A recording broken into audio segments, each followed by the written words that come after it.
സജീവമായി സംസ്ഥാന സ്കൂൾ കലോത്സവത്തിന്റെ പാചകപ്പുര പഴയിടം മോഹനൻ നമ്പൂതിരിയുടെ നേതൃത്വത്തിലുള്ള സംഘമാണ് ഭക്ഷണം തയ്യാറാക്കുന്നത്. 20 വരികളിലായി ഒരേ സമയം 4000 പേർക്ക് ഭക്ഷണം വിളമ്പുന്ന വിധത്തിലാണ് ക്രമീകരണങ്ങൾ.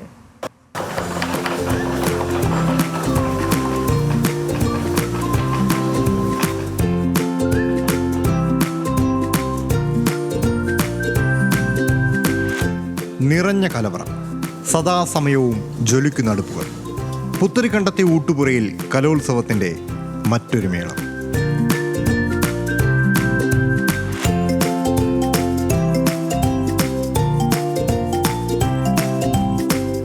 പാചക വിദഗ്ധൻ പഴയിടം മോഹനൻ നമ്പൂതിരിയുടെ നേതൃത്വത്തിൽ 100 പേരടങ്ങുന്ന സംഘമാണ് കലോത്സവത്തിന് സ്വാദ് പകരുന്നത്.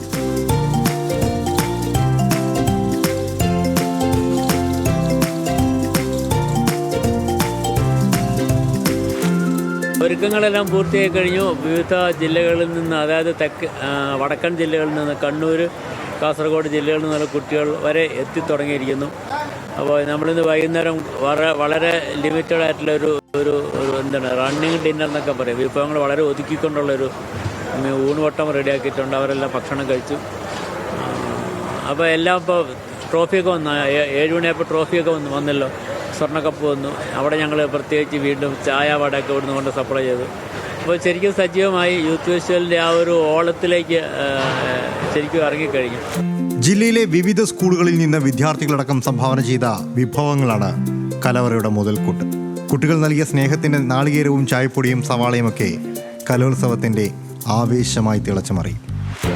കഴിഞ്ഞ 2-3 ദിവസക്കാലമായിട്ട് വിദ്യാർത്ഥികളും രക്ഷിതാക്കളും ഇതിന് തന്നൊരു കൈത്താങ്ങുണ്ട്. ചെറിയ കുട്ടികൾ പാവപ്പെട്ട കുടുംബത്തിലാണെന്നാണ് അതിൽ മിക്കവാറും കണ്ടാൽ തോന്നുക.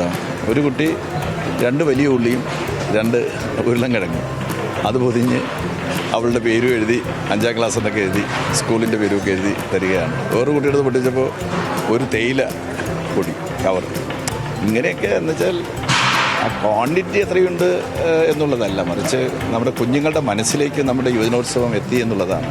കുഞ്ഞുങ്ങൾ മാത്രമല്ല, യഥാർത്ഥ രക്ഷിതാക്കളുടെ കൂടെ ഒരു ആക്റ്റീവായിട്ടുള്ള സപ്പോർട്ടില്ലെങ്കിൽ അതൊന്നും നടക്കുകയില്ല.